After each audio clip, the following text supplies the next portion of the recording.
আমাদের প্রত্যেকের কোনো না কোনো ব্যাংকে অ্যাকাউন্ট রয়েছে এবং যে অ্যাকাউন্টগুলো আমাদের রয়েছে সেগুলো কিন্তু বেশিরভাগটাই সেভিংস অ্যাকাউন্ট। কারোর একটা সেভিংস অ্যাকাউন্ট আছে, কারোর একটা বেশি সেভিংস অ্যাকাউন্ট রয়েছে। কিন্তু আপনারা হয়তো জানেন যে ব্যাংকে শুধুমাত্র সেভিংস অ্যাকাউন্টই উপলব্ধি নেই, ব্যাংকে আরও আছে কারেন্ট অ্যাকাউন্ট, এছাড়া আরও অন্যান্য অ্যাকাউন্ট। অথচ এই সেভিংস অ্যাকাউন্ট এবং কারেন্ট অ্যাকাউন্ট সম্বন্ধে আমরা সেরকমভাবে অত বিস্তারিত জানি না। তাই আজকের এই ভিডিওতে আমরা আপনাদেরকে সেভিংস অ্যাকাউন্ট এবং কারেন্ট অ্যাকাউন্ট সম্বন্ধে আলোচনা করব। অবশ্যই ভিডিওটি শেষ পর্যন্ত দেখুন, তাহলে পুরো বিষয়টা বুঝতে পারবেন। তো প্রথমে আসা যাক সেভিংস অ্যাকাউন্টের কথায়। কি এই সেভিংস অ্যাকাউন্ট?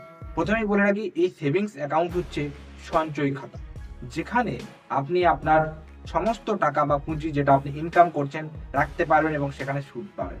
কারা এই অ্যাকাউন্ট খুলতে পারবেন? প্রত্যেকে। যারা ভারতের বাসিন্দা, ভারতে অ্যাকাউন্ট খুলতে চাইছেন, প্রত্যেকে অ্যাকাউন্ট খুলতে পারবেন। মাইনর থেকে মেজর সমস্ত অ্যাকাউন্টই খুলতে পারবেন। এই সেভিংস অ্যাকাউন্ট রয়েছে সুদের সুবিধা, অর্থাৎ আপনার যে টাকাটা জমাবেন সেই টাকার উপরে আপনি কিন্তু একটা নির্দিষ্ট পরিমাণে সুদ পাবেন প্রত্যেক বছরে। সেটা আবার কেউ 3 মাস পর পর দেয়, অর্থাৎ সেটা ভাগ করে করে দেয়। সেটা বিভিন্ন ব্যাংকের ক্ষেত্রে বিভিন্ন রকম নিয়ম। এখন অনেক স্মল ফাইন্যান্স ব্যাংক আছে যারা ভালো রকম সুদ দেয়, 7% থেকে 8% পর্যন্ত সুদ কিন্তু দেয়। এই সেভিংস অ্যাকাউন্টে আবার বীমার সুবিধা আছে।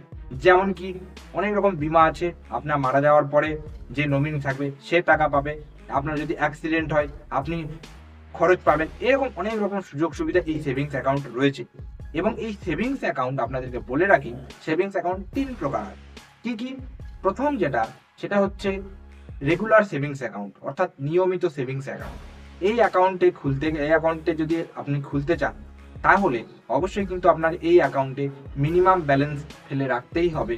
এটা হচ্ছে রেগুলার সেভিংস অ্যাকাউন্ট। 2 নাম্বার রয়েছে স্যালারি অ্যাকাউন্ট।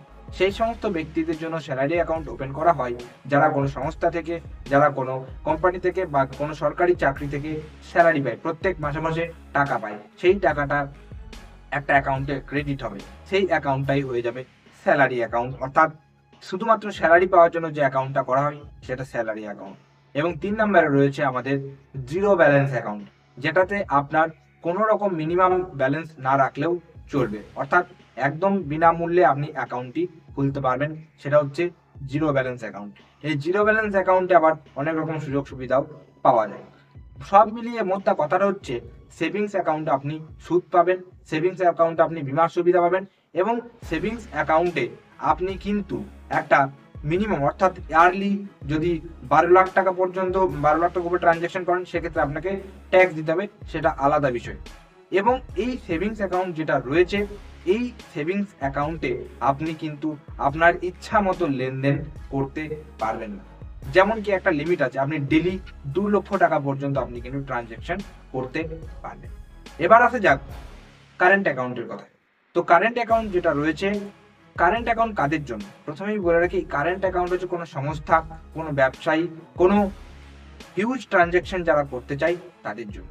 এখানে কোনো রকম সুদের সুবিধা কিন্তু নেই। কারেন্ট অ্যাকাউন্ট শুধুমাত্র একটা ক্ষেত্রেই প্রযোজ্য, হিউজ ট্রানজ্যাকশনের জন্য। মোটা মোটা টাকা লেনদেন করার জন্য এই কারেন্ট অ্যাকাউন্ট ওপেন করা হয়। এই কারেন্ট অ্যাকাউন্ট হতে পারে কোনো ব্যবসা, যারা মনে করুন কেউ উকিল, কেউ ডাক্তার, কেউ মনে করুন ব্যবসা আছে, এই সমস্ত লোকেরা এই কারেন্ট অ্যাকাউন্ট ওপেন করে থাকে হিউজ ট্রানজ্যাকশনের জন্য। এখানে কিন্তু ড্রাফটের সুবিধাও পাওয়া যায় এই কারেন্ট অ্যাকাউন্টে। তো এটাই হচ্ছে পার্থক্য সেভিংস অ্যাকাউন্ট এবং কারেন্ট অ্যাকাউন্টের মধ্যে। সেভিংস অ্যাকাউন্ট যে কোনো সাধারণ ব্যক্তি ওপেন করতে পারবে, কারেন্ট অ্যাকাউন্ট শুধুমাত্র কোনো অর্গানাইজেশন যারা ব্যবসা করে, হ্যাঁ, যাদের মোটা টাকার লেনদেন হয়, তারাই কারেন্ট অ্যাকাউন্ট খুলতে পারবে। এটা হচ্ছে বেসিক পার্থক্য সেভিংস অ্যাকাউন্ট এবং কারেন্ট অ্যাকাউন্টের মধ্যে। আশা করি পুরোটা আপনাদেরকে বোঝাতে পারলাম। তো ভিডিওটি কেমন লাগলো অবশ্যই কিন্তু কমেন্ট করে জানাবেন। যদি ভিডিওটি ভালো লেগে থাকে একটা লাইক করবেন। চ্যানেলে যদি নতুন থাকেন চ্যানেলটিকে সাবস্ক্রাইব করে পাশের যে বেল নোটিফিকেশন সেটা অলে সেট করে রাখবেন। কারণ আমরা এই চ্যানেলে বিভিন্ন রকম আপডেট সংক্রান্ত ভিডিও আপলোড করার চেষ্টা করে থাকি, যেটা একটু হলেও আপনাদের কাজে লাগে। তাই অবশ্যই কিন্তু চ্যানেলটিকে সাবস্ক্রাইব করে আমাদের পাশে থাকবেন। তো ধন্যবাদ সকলকে, দেখা হচ্ছে পর কোনো ভিডিওতে। ততক্ষণ পর্যন্ত প্রত্যেকে সুস্থ থাকবেন, ভালো থাকবেন। টাটা এবং ধন্যবাদ সকলকে।